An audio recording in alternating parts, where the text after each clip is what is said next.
Matematik tahun 3 muka surat 75. Uji diri. Warnakan petak-petak untuk mencipta satu corak. Gunakan 3 warna yang berlainan. Tulis peratus, pecahan dan perpuluhan bagi setiap warna yang digunakan. Okey, jom kita warnakan. So, cikgu warnakan dengan warna kuning mula-mula. Okey, cikgu warnakan. Okey, lepas tu cikgu warnakan dengan warna biru macam ni, berselang-seli. Lepas tu cikgu warnakan dengan warna merah macam ni. Okey, telah cipta satu corak, bentuknya macam ni. Okey, lepas tu untuk warna kita ada warna kuning, warna biru dan warna merah. Okey, peratus ada berapa?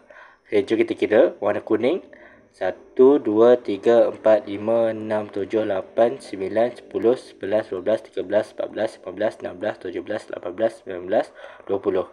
20 peratus. Kita tulis dekat sini 20 peratus. Kalau biru 1, 2, 3, 4, 5, 6, 7, 8, 9, 10, 11, 12, 13, 14, 15. 15. Kita tulis 15 peratus. Kalau merah 1, 2, 3, 4, 5, 6, 7, 8, 9, 10, 11, 12, 13, 14, 15. 15 juga 15 peratus. Untuk pecahan adalah per 100. Jadi kita buat macam ni. 20 peratus ni adalah 20 per 100. Kalau yang ni 15 per 100. Kalau yang ni 15 per 100. Okey, untuk perpuluhan dia ada titik perpuluhan. Okey.